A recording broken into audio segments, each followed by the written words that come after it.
Good morning. It's a grey day here, Wednesday morning, and yeah, it's a good day to be inside anyway, and to see what happened after the cliffhanger from the last chapter. Let's look at those vipers. Whoop.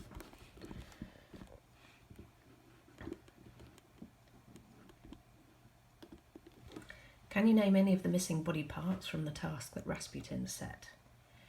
You could have written fibula, sternum, clavicle, radius, ulna, kidneys, liver, lungs, heart or brain. Can you explain how the author leaves this chapter on a cliffhanger, which means to leave the reader in suspense? David Allman doesn't give any hint of Dad's emotions as he picks Michael up from Mina's house. So Dad's words, "It's over, son," could mean either that the baby has died or the operation is over. Let's hope it's the latter. Latter means the last in a list. And a vocabulary question. What does the author mean by owl's leavings from the windowsill? I suggested that we know from earlier in the book that the owls leave their own poo or excrement on the windowsill. Okay, chapter 41. The vipers are, what does Dr. McNabola mean when he says, "I hope your friend and I never have to meet"? And can you predict what the last page suggests will happen next? And will Michael and Mina see Skellig again? And can you summarise for someone in your house what is happening in these two chapters? Can you be so persuasive in your summary that they'd like to read the book themselves? Okay, chapter 41. I was wrong, she wasn't dead. Phew. She was in a long, deep sleep that followed the anaesthetic.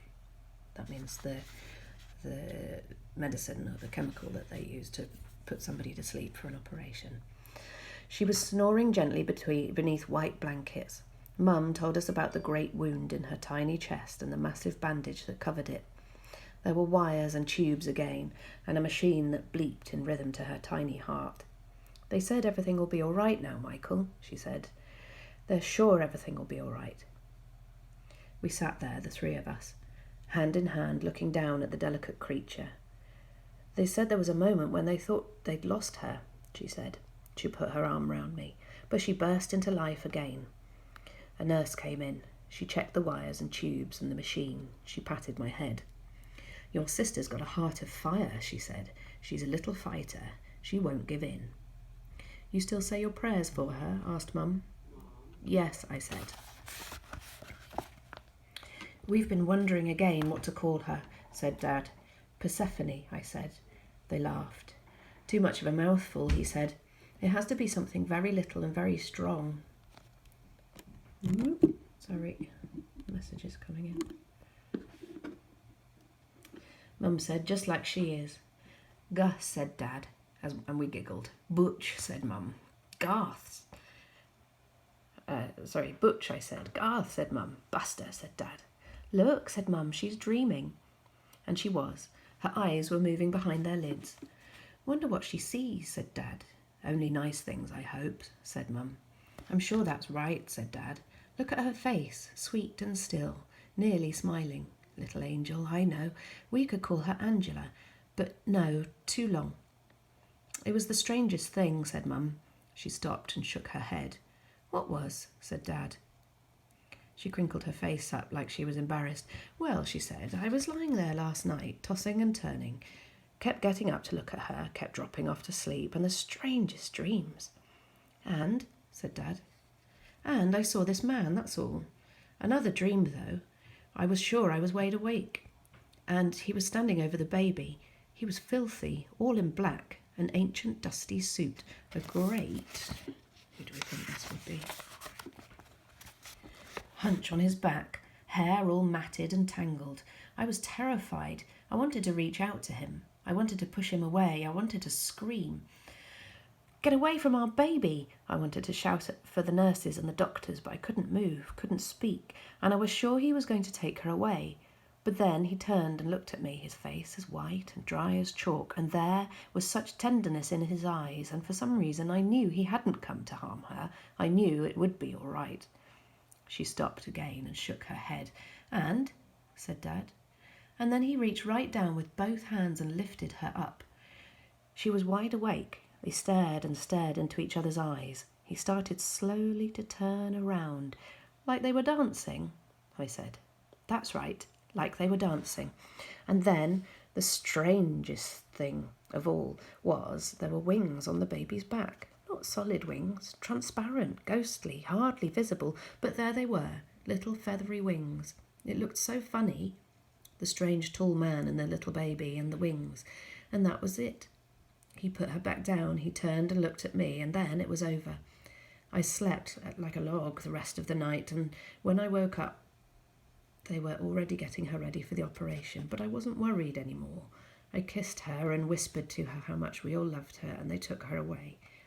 I knew it was going to be all right. And it is, said Dad, and it is. She poked me in the ribs. Must have been thinking about what you asked me. What are shoulder blades for, eh? I smiled and nodded.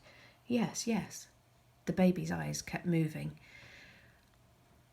seeing the things she imagined in her sleep. Funny little chick, said Dad. What can she be seeing? Skellig, I whispered to myself. Skellig. It isn't over, said Mum. You know that, don't you? We'll have to protect her always, especially at first. I know, I said. We'll love her and love her and love her. We left soon afterwards. In the corridor, I saw Dr. McNabola coming out of the lift with a clutch of students in white coats around him. I told Dad just to wait a minute. I ran to Dr. McNabola. He looked down at me. Doctor, I said, I told you about my friend, remember, the one with arthritis? He puffed his chest out and drew his shoulders up. Aha, he said. So, is he ready for my needles and my saw? No, I said, he seems to be getting better. Splendid, he said. Cod liver oil and a dose of positive thinking, eh? Maybe he'll escape me yet.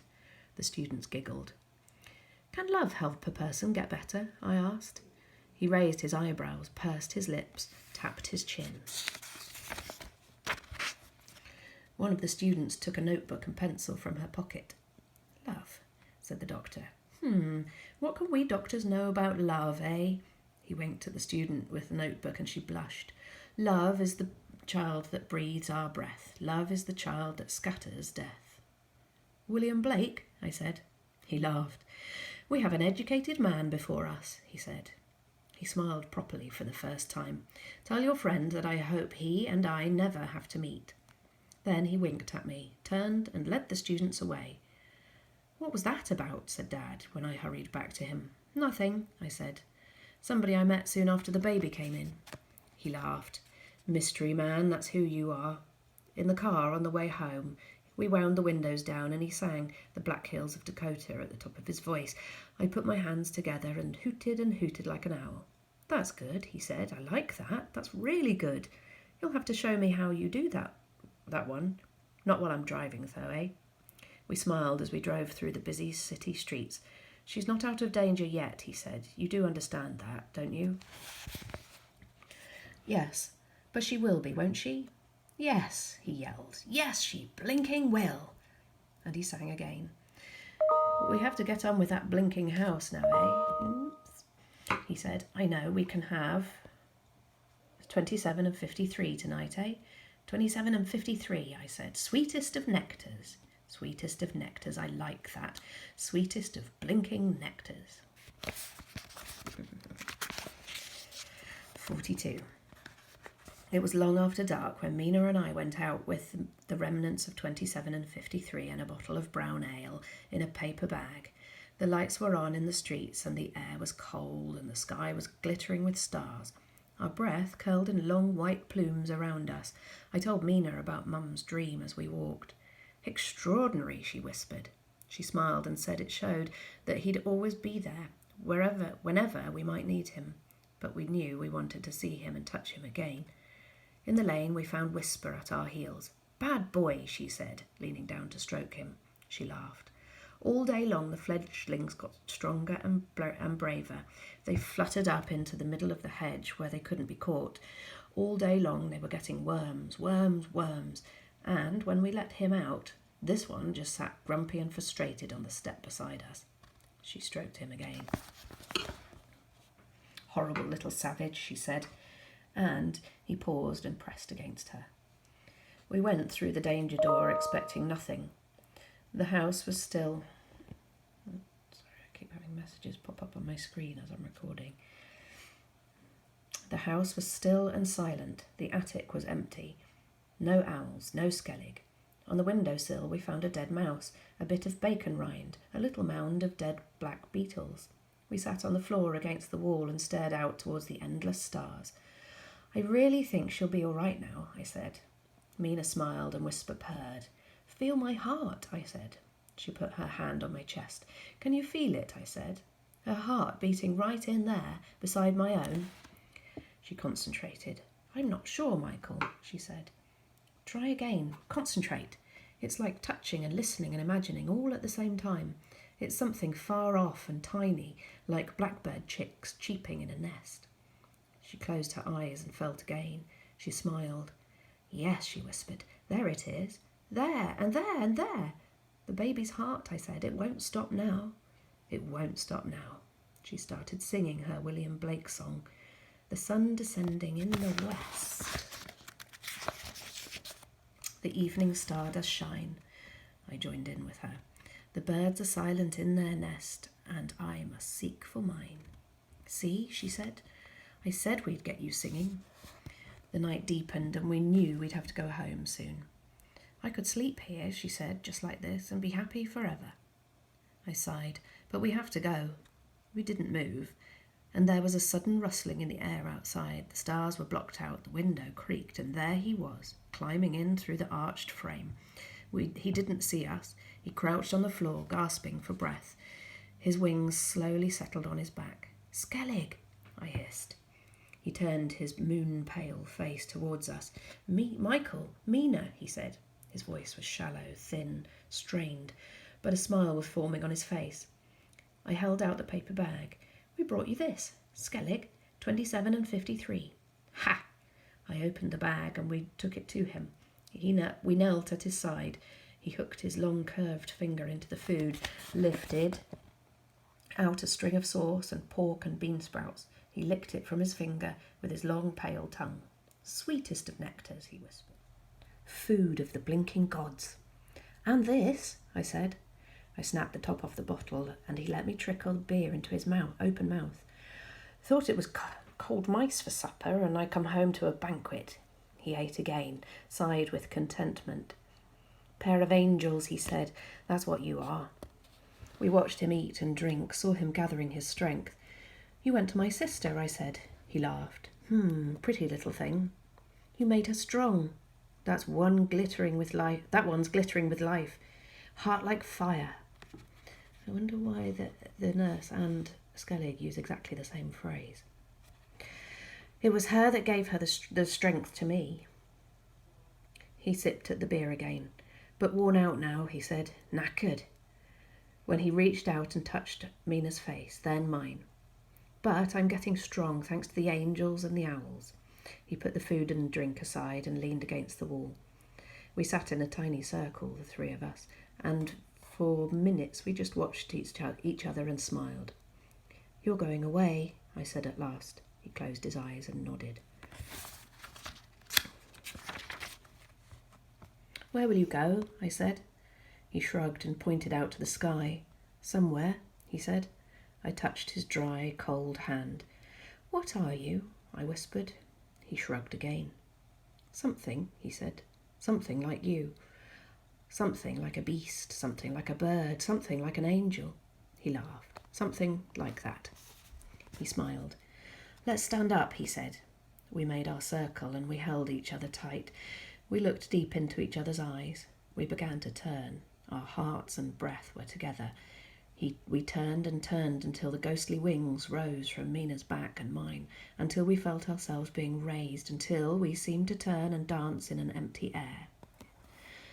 And then it ended, and we came to earth again. We'll remember forever, said Mina. Skellig leaned forward and hugged us both. He licked a drop of red sauce from his lips. Thank you for 27 and 53, he said. Thank you for giving me my life again. Now you have to go home. We watched him as we walked towards the door, and as we pulled it open. We peered through as we slowly pulled it closed. He gazed back at us with his tender eyes. Then we went silently down through the house, and we stepped out with Whisper into the astounding night. Okay. So close to the end now. There's those vipers if you want to pause and have a little look and write your answers. And don't forget to upload them or email them, because it's really nice to see the work that you're doing. Okay, see you next time.